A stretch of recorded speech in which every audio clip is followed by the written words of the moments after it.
is really about others. It's about me. I'm trying to prove that I'm enough without the trophies, the titles, or the applause. I'm trying to prove that my scars don't disqualify me from love, that my past does not dictate my worth. Welcome to Coach Soul, the podcast where we explore therapeutic ways to the best versions of ourselves. I'm your host, Steve Hudgins. I'm a licensed professional counselor dedicated to helping you navigate life's challenges. In each uplifting episode, we'll discuss mental health, relationships, self-care, emotional well-being, and personal growth. Join me and with my co-host, Kenya Evelyn, a therapeutic life coach, where sometimes we'll even welcome special guests to our show that share their experience and expertise. So let's embark on this transformative path together and discover a healthier and happier you. Well, hello again, Coach Soul listeners and viewers, and Kenya. Yes. Wow. We ended on a. Yeah. I just see. I'm doing this on purpose. Right. Because sometimes we don't have the words to figure out the voice in a dark. Where sometimes we feel like the world just snuffs the words out of us, and it makes it difficult to figure out. Who am I? Right? What am I trying to prove in this world? Yeah. My epitaph when I die,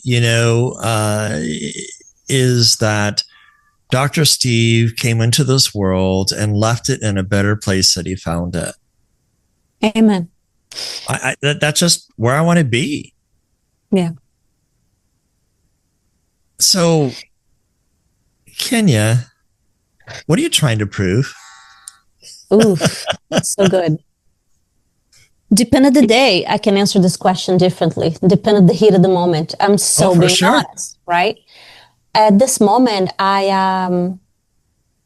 want to be. My choice is to be a fully expressed woman and fulfill my purpose in this earth and love well and live well and laugh well. And as I am responding to this question, I'm noticing that I have an attachment. What if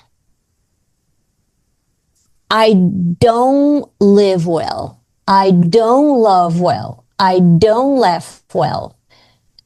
I just noticed that I answer and I am, that is a programming in itself. So I hope that our listeners watch this today, wherever you are, and feel like, how would you answer this question? I'm proving that I can make money. I'm proving that I'm a great mom. I'm proving that I'm using my voice. I'm proving that I'm laughing. I'm proving whatever.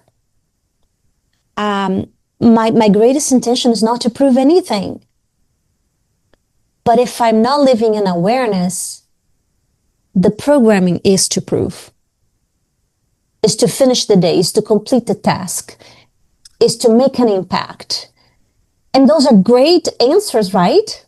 Would you say so, Steve? It feels legit, right? That one word that you said that I hone in and key on is awareness. We're living in a culture and society where it's all reaction. Mm-hmm. We run with the news and we think, is this AI? Is this true?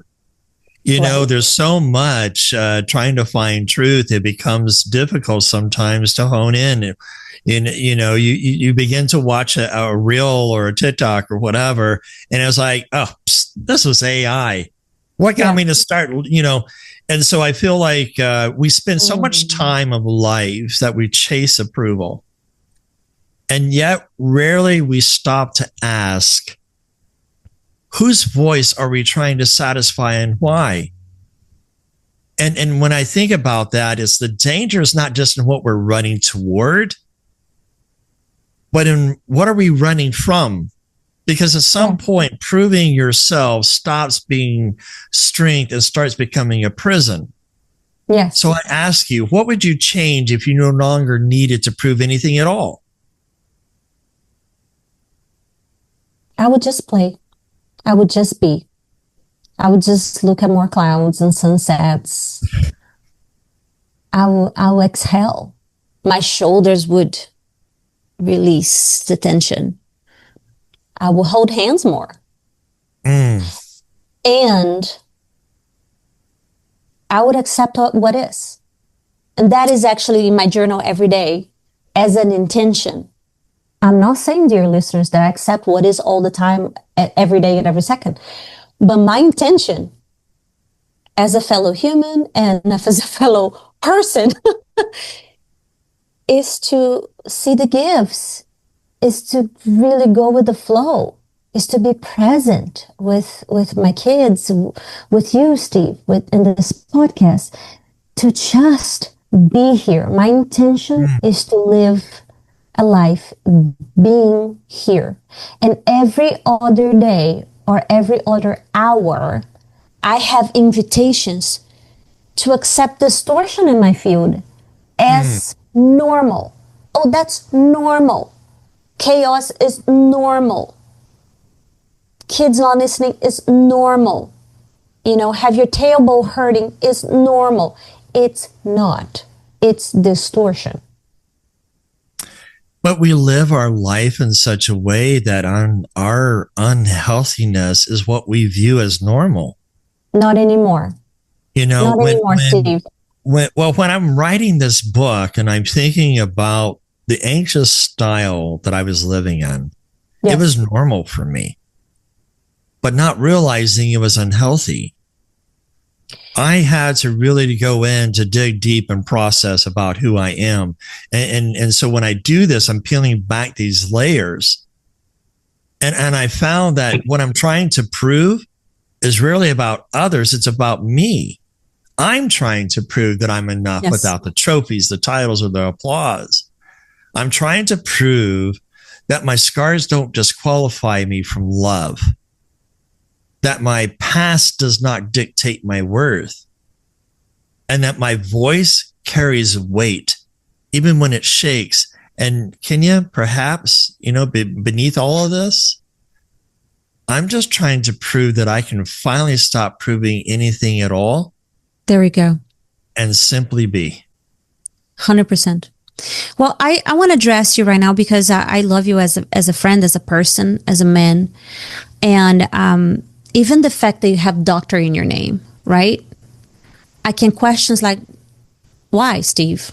Why do you went through all this, right? And my answer from my perspective is you wanted to change your identity. You actually fought for the identity. And I love you for fighting. For me, you're an example of what's possible using all that questions, all that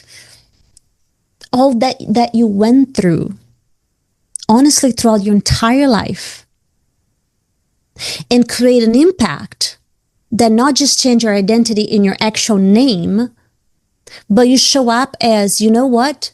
You're still human. You still have low days. We still have our hiccups as friends. It's okay. And you're highly trained. And there's something to be said about becoming the safe person that you are for yourself, not for others. Because I know you coach yourself on a regular basis. You therapy yourself on a regular basis. Oh, because you have a highest level of awareness at this moment than 4 years ago, right? So for me, it's, as we have this conversation, I want our listeners to hear that as, hey, this is an invitation for you to notice, wow, what's the why with what I have created? And there's no right or wrong answer. There's no, because it means to accept where you are right now. Wow, I am trying to prove that I'm not like my dad. I'm trying to prove that I am a great mom. I am trying to prove that I have been through all this, and now I can use that as impact in the world. I mean, what is the why? And can you just, it can just be great, whatever answer it is, be aware. And if you don't do any more impact, if I never write another book, if my kids turn out whatever they are turned out, am I still a great person? And I get to answer yes for that because God says so. I want to be able to expound upon, what you shared about the doctor in my name. Yes. Because what I find interesting is when I was in a dark period of my life and I was struggling to pass my counseling exam due to chemotherapy, puts, Yes. fog in the brain, and thank God I don't have cancer and it's not coming back. Thank God. But I had a friend say, do you think God really wants you to be a therapist? We were sitting in a Starbucks coffee and just having a chit chat. And I'm like, oh my gosh. I said that this is just my Jericho. It's a test of my resiliency. It's a test of my faith. Do I believe in what's happened to me? So the doctor in my name is not about a title for me. It's about a calling. Yes.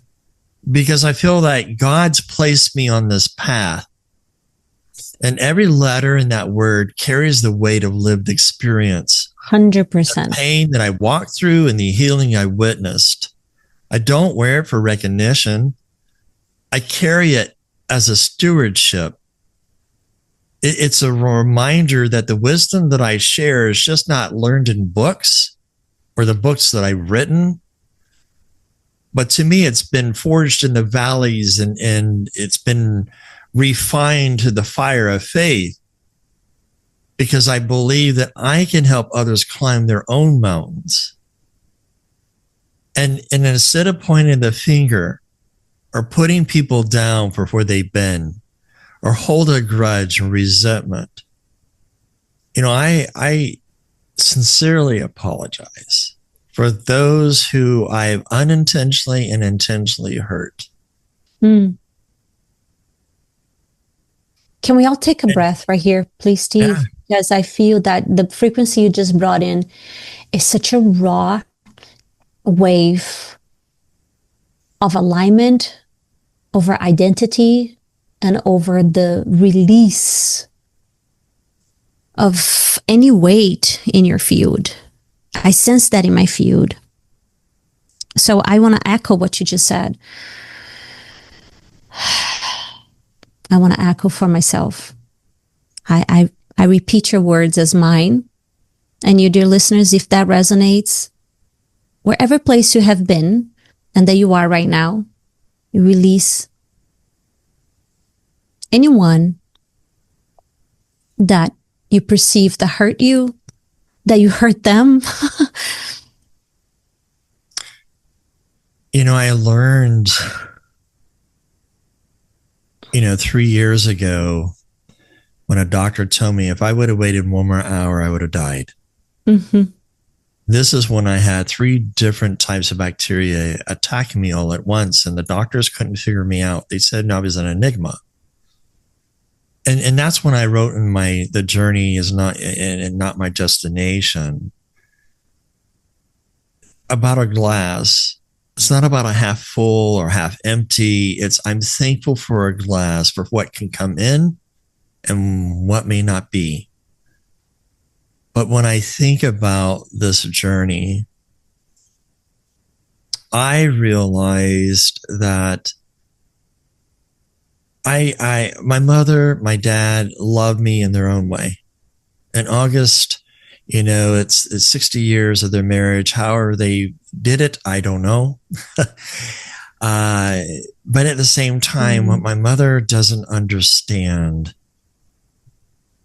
is that I understand her hurt and the projection of her hurt and my reception of that hurt. But I also learned that I stopped expecting her to love me the way I needed her. That I needed to learn how to give her the love and love her that she never had. And we could sit here and in silence and be the silent treatment. But I don't see a God that does that. And I don't want to do that. Yeah, I've been hurt. Okay. What are ways that we can have a healthy boundary that you and I can forge together, that we can walk together, even though we may have differences? That's the thing. What are we trying to prove? That our difference is better than your difference? Or maybe that our hurt is bigger than your hurt. Exactly. My hurt was so much bigger than your hurt, and how dare you keep hurting me? Oh, yeah. Yeah, this absolutely resonates as a fellow human. And I believe that this is where healing takes place. Healing is not something that comes from somebody else. Healing is something that you accept because you're worthy of being who God says you are, whole. You know, I have a dance with the word healing because it became to my awareness. It came to my awareness that healing feels like something is not together. Something is broken. It needs healing. It needs fixing. It needs. It has that the echo behind the word healing. However, healing is a perception. And trust me, I've been hurt deeply, just like you, Steve, and just like our fellow listeners.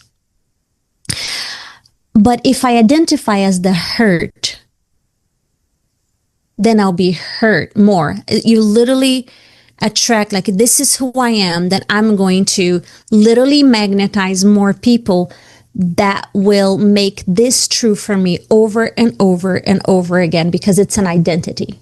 I've been hurt. I was abandoned. I was rejected. If I identify as I'm healed, I am whole, I resonate the Holy Spirit, the fruits of love, joy, peace. This is not utopia. This is anchoring a truth, a belief, by calling it out the way God created this world, by using your voice. I say this is done, no more. But here's the thing, when I call it out, that identity in me, I'm complete, I'm done. Because you can be addicted to healing in this day and age, and I'm telling you right now, you know, as a fellow therapist and all the things, yes, you can be addicted to all kinds of healing. And that keeps you stuck. You know, all the marketing gurus is like, discover why you're stuck. Right. Everybody that clicks there identify as being stuck. What if stuck is a perception? What if brokenness is an identity that keeps us stuck? Because it is. But are we hiding in that moment though? It's not hiding. Are we hiding in our hurts? Are we hiding in the titles? Are we hiding in not being enough? Oh, Steve, I love your words so much, because who hides? Please answer. Who hides? The women or the child? Who hides? Come on now. Yeah, the child. 100%. The child hides because we're not we don't feel seen. We don't feel heard. We don't feel validated. And when I think about, we don't feel safe. Right. But healing begins that moment though. Healing begins the moment that I realize I no longer need to prove I'm enough. There we go. It's when my worth is no longer chained to performance. Oh, how much often do our childlike hurts want to perform? My heart is free to rest. My soul is free to breathe. 100%. And my life is free to become what God intended all along when I unchain from my performance and just do. And love and thoughtfulness and accepting that I am enough. I believe Because that our as, work, please finish. Please well, finish. I was just going to say that Yes. he says we are. Yes. And where's the guard? We talk about boundaries, but we don't talk about the guard to our boundaries. Our guard becomes weak that our boundaries are crossed and we allow whatever comes in. Like a worm to the soul, a worm is the words that eat at us from the inside out. What are we doing to insecticide, so to speak, the worms within us that allow us to be free and to guard the boundary that says, you know what, it doesn't matter what other people say or think or do about me. It's what God says.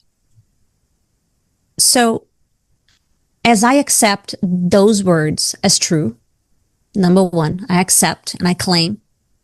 Mm-hmm. Now we got to do our push-ups.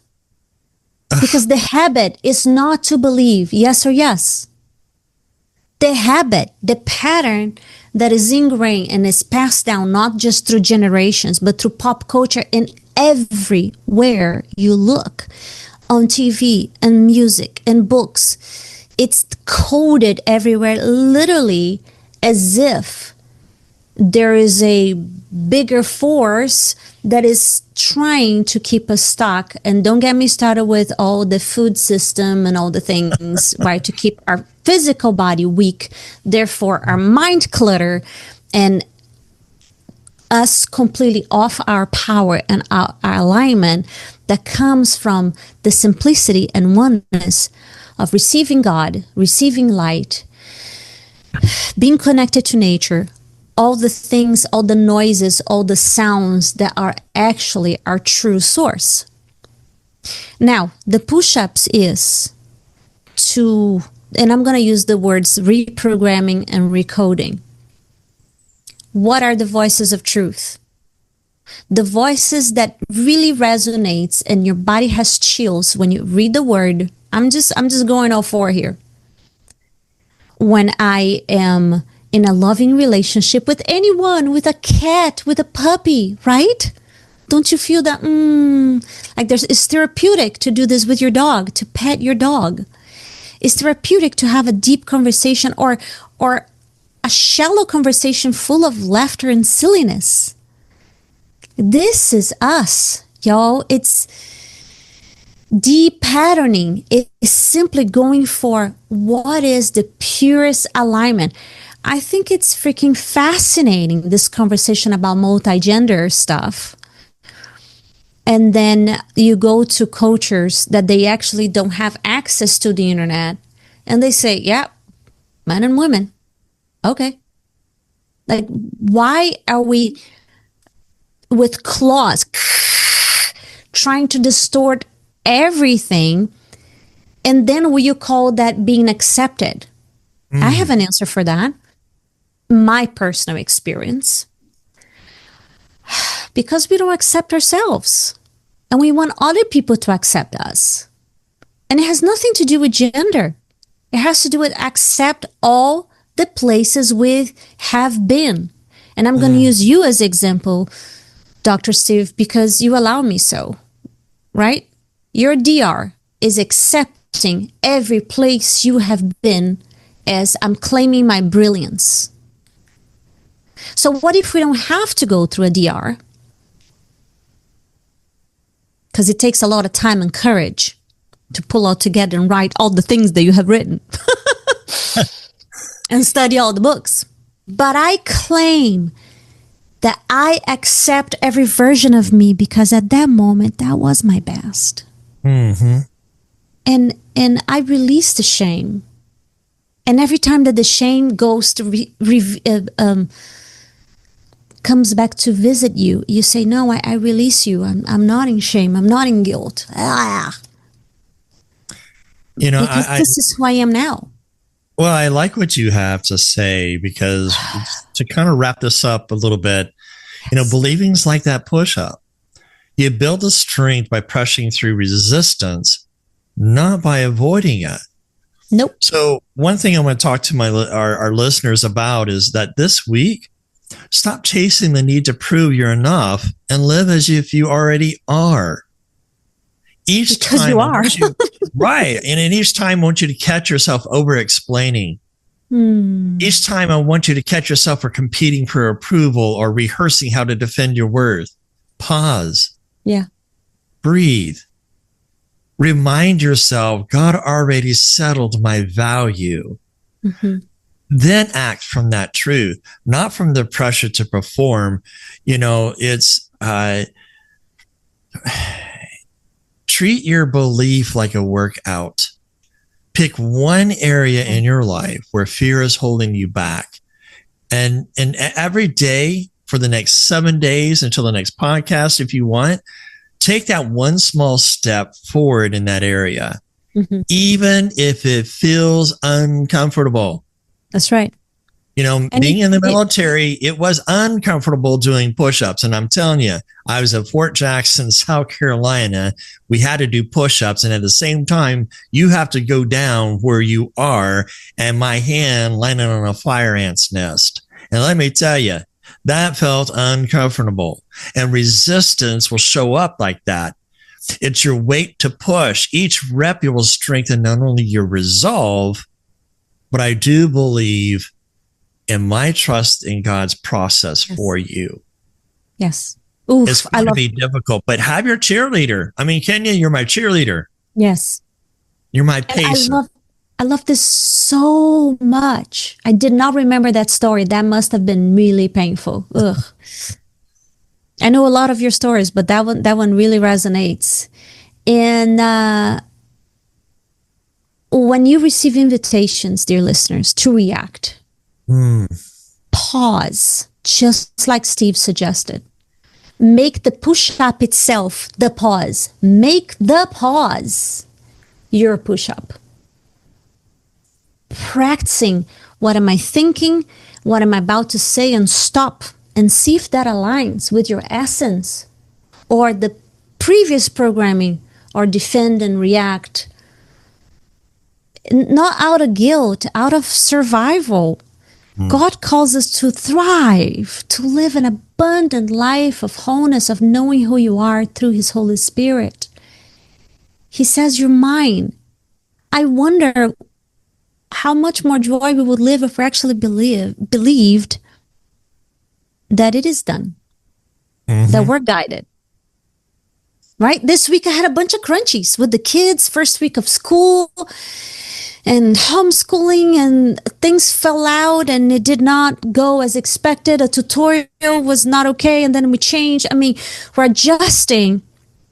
And what I mean this week, the beginning of the school year, it has been all the things that a mother goes through, and a housewife, and a person, and you question.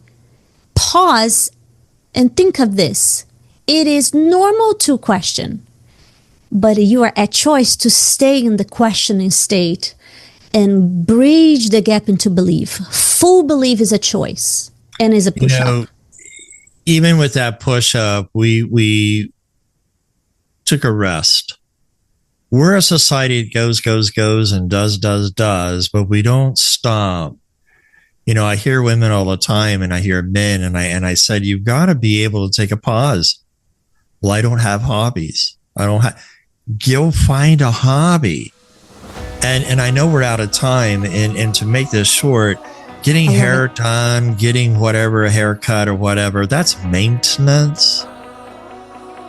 That's not really pausing, like reading a book, getting out, walking in nature, doing something that can just rejuvenate your energy. And so until next time, I hate to leave it. It's beautiful. It is beautiful. Thank you so much. We love you. Take care. Thank you for tuning in to today's episode on Coach Soul. As we wrap up, we want to remind our listeners of a few key points. This podcast is for informational purposes only and does not substitute professional medical advice, diagnosis, or treatment. The content shared here is based on professional opinion but may not apply to everyone's situation. Always consult with a qualified healthcare provider before making changes to your mental health care. If you're in a crisis, please seek immediate professional help or contact a crisis hotline. Listening to this podcast does not create a therapist-client relationship. For personal advice, please consult with your licensed mental health professional in your area. Remember, your mental health journey is unique. While we hope this information is helpful, it is crucial to work directly with the qualified personnel for your specific needs. Thank you again for tuning in to Coach Soul, and we'll see you next time.